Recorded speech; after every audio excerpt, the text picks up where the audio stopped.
అదేవిధంగా మొదటి సమూయేలు గ్రంథం 4వ అధ్యాయం 10వ వచనంలో ఫిలిష్తీయులు యుద్ధము చేయగా ఇశ్రాయేలులు ఓడిపోయి అందరూ తమ డేరాలకు పరిగెత్తి వచ్చిరి. అప్పుడు అత్యధికమైన వధ జరిగాను. ఇశ్రాయేలులో 30,000 కాల్బలము కూలెను. ఇక్కడ ఇశ్రాయేలులు ఎందుకు ఓడిపోయారు? 30,000 కాల్బలం ఎందుకు కూలిపోయినారు? అది ఎన్నో కారణాలు. ఇప్పుడు ఇశ్రాయేలీయుల దేవుడు పరిశుద్ధుడు, శత్రువులు వచ్చి చంపడం కాదు. ఆయనే ఇశ్రాయేలీయులను ఎంతో మందిని చంపేశాడు.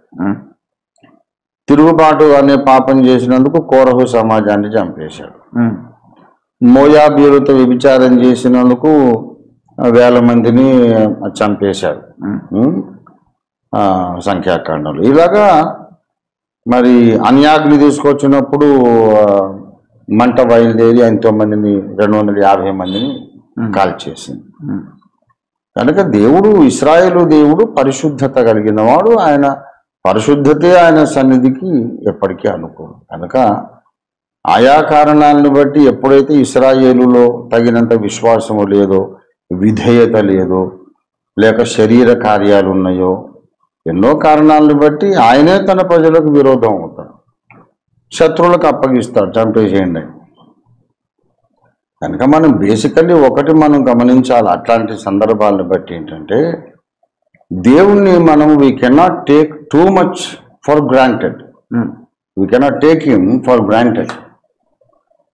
నేను యేసు ప్రభువుని నమ్ముకున్నా గనక ఎట్టి పరిస్థితుల్లో ఆయన నన్ను శిక్షించడు. నేను మంచి చేసినా చెడు చేసినా నా పక్షమే ఉంటాడు. ఇక ఆయనకు ఒక అనుబంధం ఏర్పడింది. ఎప్పటికైనా నన్ను సమర్థిస్తాడు తప్ప నేను ఎట్లా బతికినా నన్ను ఏమి ఆయన శిక్షించడు అనే ఓవర్ కాన్ఫిడెన్స్ అనేది మనలో పలికి రానియకూడదు.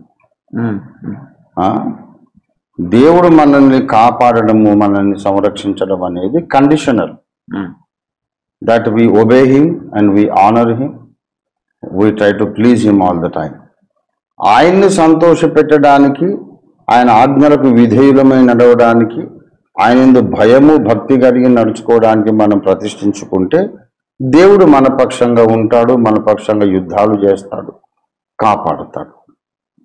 ఎట్లాగో దేవుడు ఉన్నాడు కదా ఇక నాకేం పర్వాలేదు అని ఓవర్ కాన్ఫిడెన్స్తో అక్రమంగా ప్రవర్తిస్తే అయినా కూడా కాపాడుతాడు అనేది సరైన అభిప్రాయం కాదు. అట్లాంటి ఇశ్రాయేలు చరిత్రలో ఇటువంటి పాఠాలు మనకు దేవుడు నేర్పించాడు అన్నమాట.